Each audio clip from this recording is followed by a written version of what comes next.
Greetings and salutations, everyone. I hope everyone is still doing well. Guys, we are really close now to tonight's live stream. Looking forward to it. 12 a.m. Eastern Standard Time. Saturday Nightmares live from New York. But before we get into anything, a couple links.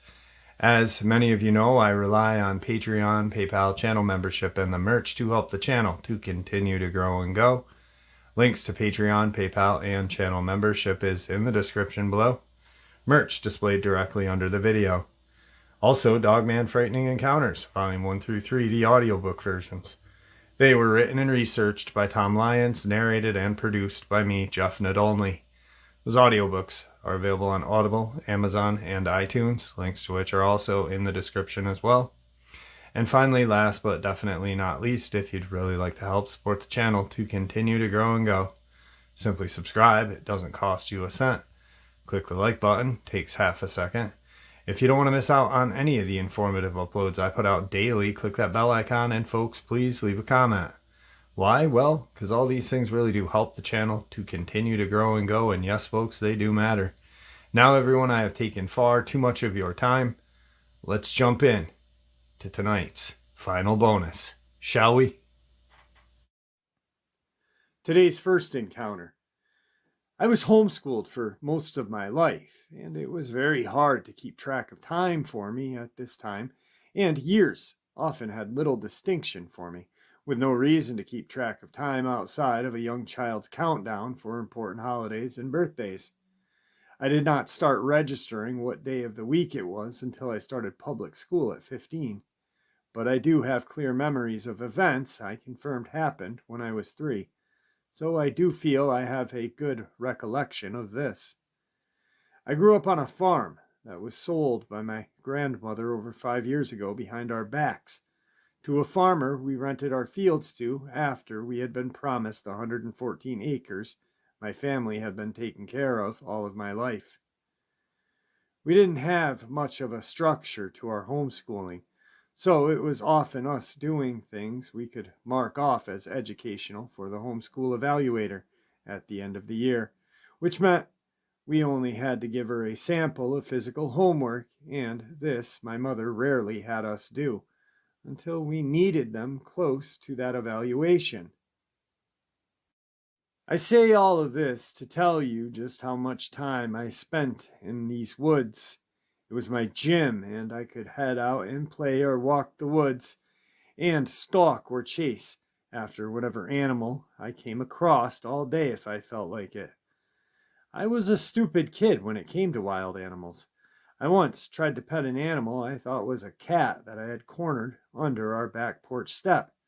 But looking back, I know it was clearly a raccoon. Glad its hissing told me off and I didn't stick my hand under there to pet it. There were also coyotes in these woods, but my mom didn't believe this until she heard it from a man she allowed to trap on the property a few years before we were forced to move. I was likely little small to be alone in the woods, as I would see them lined up against the tree line as I cut through the fields, watching me sometimes. I swear there were 8 all watching me. This one time, I used to run towards the dogs, which, thankfully, simply scared them back into their burrow. As I became older, I never saw these coyotes, which makes me think they were likely looking for a snack. I saw a few animals that were off to me during my walks, and I recorded them in a notebook with other odd experiences sometime after this event. This notebook disappeared when I was 11 or something. The encounter itself happened in full daylight sometime in the early afternoon. I was shooting arrows at a haystack behind the barn. I wasn't with anyone. My dad was working in his shop. These weren't anything sharp, but we still had a good safety practice with them. I practiced so often at this time I honestly was not bad at all. This was a handmade English longbow made to my height, so they were quite easy for my child self to pull into position at my cheek. I haven't found a modern bow to work as easily, but I didn't learn a lot about those and haven't done anything like that for a long time. I would go back and forth retrieving my arrows, as I only had 3 if I completely missed the haystack with my spray-painted target. These could go pretty far past them.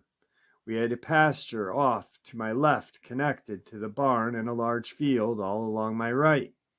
When the pasture ended, the field carried on for about twice the distance. The land was bridged together by woods that started after the pasture ended, so I just had a grass clearing far off into the distance where I would search for my painfully natural-looking arrows. As I was retrieving them, I noticed at the end of a far pasture, we had one fenced in with wire, but not usable, so it was just a chicken field. There's a large, sort of bulky, if not muscular-looking dog sitting somewhat oddly. I'm close enough to see its shape quite distinctly, but being fully black, there weren't a lot of details to make out, but I believe it may have had a dog-like snout, as I am pretty convinced I was looking at a dog. My parents didn't have a dog, so curious to see one on the property, I wanted to approach the animal to see if I could befriend it. This seemed perfectly natural at the time, probably sounds pretty natural still, but I suddenly thought that I didn't notice it until I looked up and it was quite close to me, meaning it might have been sitting there watching me for a potentially long time. 10 or so feet from the corner of the outer fence, it stood beside what was a rather marshy, overgrown grass and green area. It sat there a minute as I began to get even closer to it, and then pushed itself up, no longer sitting. I remember it looked so much taller doing that, like the length of its arms/front legs were hidden by the black hair and distance. I say arms because this thing started swinging itself into the grass on its knuckles exactly like an ape. I saw it make maybe 3 of these motions and it was gone. I'm unsure if this animal had a tail or not. I think its movement had disturbed me at the time, but for whatever reason, after walking all the way back to the barn, I simply told my dad I had just saw a dog. I did talk about weird experiences with an acquaintance who lives in the area before, and she was convinced she had seen something like I had described at one point. I don't recall if she ever shared her experience with me, though. I'm thinking this person definitely saw a Dogman, and they definitely know they saw a Dogman. I don't know how, if it was such a grassy, high grassed field, they were able to see it running on their knuckles. Maybe they just envisioned it running on its knuckles, how it kind of ran. Maybe it ran with its front legs together, moving in unison, and then the back legs moving in unison as well. Definitely a Dogman sighting, though, especially in Pennsylvania. Today's second experience on the paranormal side. A long time ago, when I was a child of about 11 years old, living on a rural farm, I had a friend, a boy my age. He was the neighbor's grandson. She was a lovely woman who lived down the road, her property connected to ours, and the end of her driveway was the local school bus stop. I used to visit before school for a cookie and a chat. Sometimes her grandson would visit, and we would get up to mischief with a quad bike, and there was also a go-kart that sat in the middle of the garden. Sometimes we would climb the hay barn and sit at the top, but it was the quad we had the most fun with. We would try to make a ramp over the ditch in the front paddock, and probably the most dangerous was a game where we would try to push each other off of the quad while we were driving, taking in turns trying to knock each other off, and then racing away while the one pushed off chased after to catch up, and then we'd start all over again. This was very dangerous and kind of stupid. I realize that now. But as a kid, I was invincible and naive, but this was normal with us. Once we even climbed the giant hill behind my house and raced each other rolling down it. That time there was a girl with us too, Melissa. I never saw her again after that, but I digress. This story is about Justin. He was kind of cute with his blonde hair and blue eyes, but I was at the stage where boys are gross, and sometimes he would tease me and make me upset. Now, so far, everything sounds normal, right? Well, this is where things get weird. One day we're hanging out on the upper level of the hay barn, and he was talking about jumping off onto the dirt road below. He tried to dare me to jump, and I got scared and refused. It was a long way down, and I didn't want to hurt myself. I'd been practicing jumping off the shed roof at home, as this wasn't the first time he had talked about, but that roof was only a quarter of the height, and I would land on grass and still hurt myself a bit. Anyway, he started teasing me and calling me names like chicken and making chicken noises. I got really upset and started to cry. He said, "Don't be such a wuss. I did it and I'm fine." I called him an idiot as I climbed down. I told him I wasn't playing with him anymore and I ran home.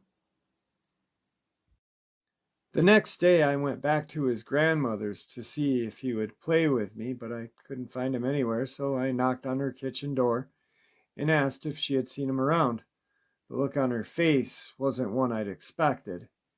It was a look of shock and sadness, and she asked, "How did I know him? Where did I get that name from?" I just looked at her confused and said, "He's your grandson."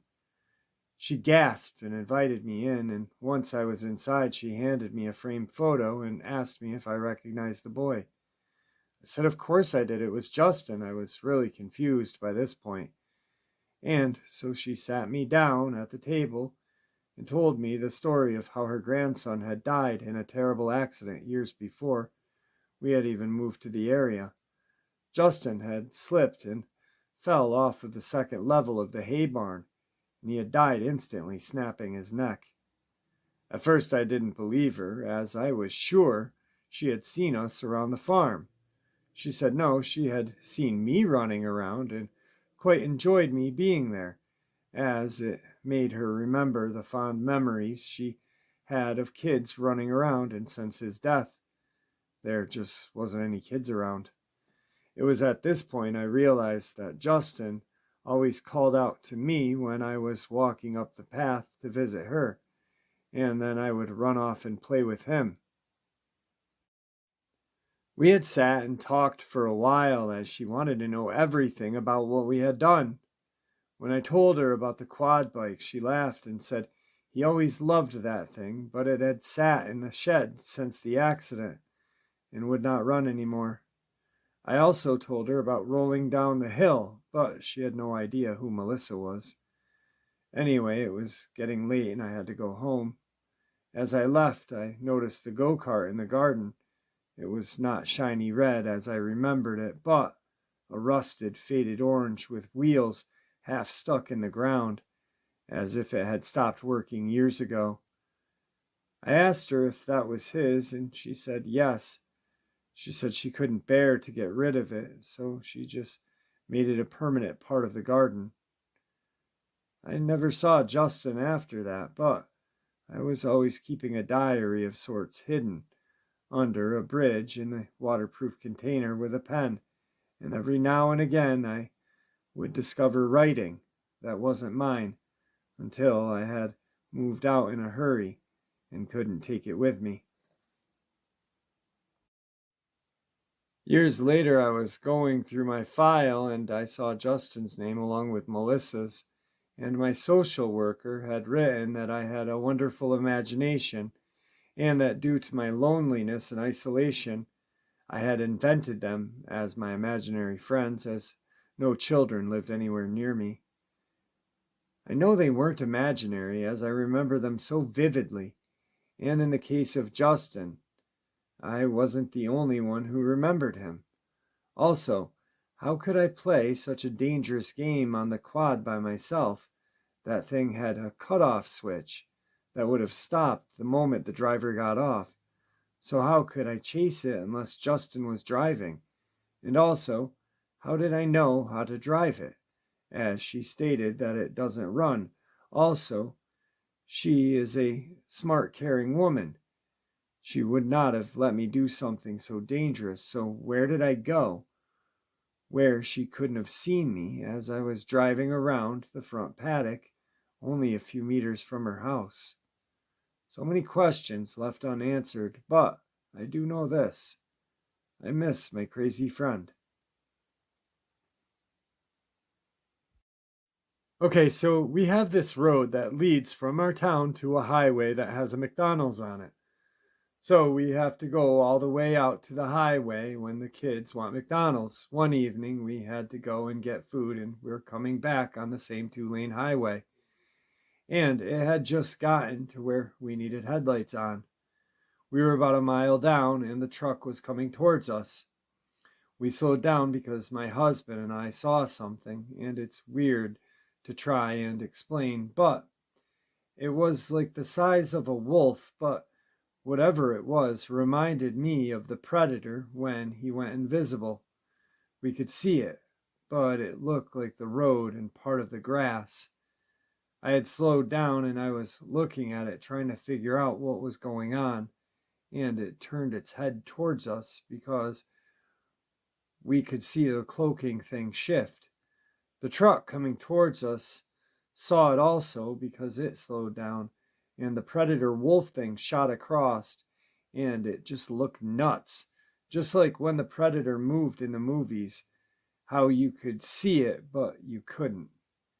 I looked up and watched the driver of the truck watch it, and he was kind of shut up in his seat, and both of our heads shot to the side when it shot off.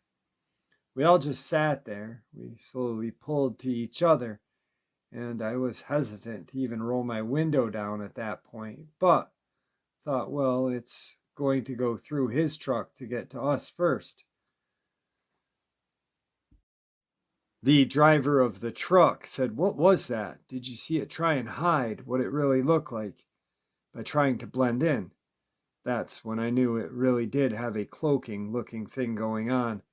We agreed on everything and drove on. The whole time I was watching mirrors and windows, waiting for it to attack since we had seen it. Made it home and would not go back out that way for a year. We've talked about it around here before, and a few others have described the same thing before. I even mentioned the predator cloaking thing. What could it be? This is Native American land, and my dad's tribe is who land it is, but I've asked a few elders, and they always say not to ask about things, or they will hear you talking about them and pay you a visit. That's kind of like them saying not to whistle at night, eat in the dark, or leave your hairbrush with hair in it. Just the way we were raised, but I need to know what it was. So I kind of want to end this upload on a theory of mine. I believe what these people saw was a Dogman cloaking. I've always kind of felt like the Dogman or Bigfoot and Dogman possibly can cloak. I received a picture from a subscriber in Scotland who was out in her backfield taking some pictures of some deer. Lo and behold, when she's snapping these photos, is what I believe to be a Dogman cloaking or fully cloaked. And I believe that's why we don't have pictures of these things. In Russia, there was a scientist, and she led a team of researchers out into the vast wilderness. It was privately funded. Even though it was privately funded, the government, she was forced to be accompanied by the government. They did not add any money to the investigation or research. They just came along, not to protect them, but to, if they found proof of Sasquatch being able to cloak, to take whatever information they had, and the Russians could then weaponize it. So, and this scientist, I forget her name, I think it's Sasha something, but a very well-known scientist in Russia. I really truly believe that that's why we don't get pictures, is because these creatures have the ability to cloak. Maybe not all, but a few, or maybe all of them do, and some have not mastered it. All right, folks, just a quick bonus to get us through until tonight's live stream. I hope you enjoyed it as much as I enjoyed sharing it with you. I'd like to thank you all for supporting the channel. Your support is what makes this channel continue to grow and go, and honestly, what makes it special. Everyone, please stay safe, happy, healthy, and ever vigilant, keeping an eye on our children, our pets, our family and friends. These creatures are real. They're out there. They're dangerous. Let's share this information with the people we love and care about, and it may just help save their lives someday. Until next time, never stop asking questions. Never stop looking for the truth. And God bless.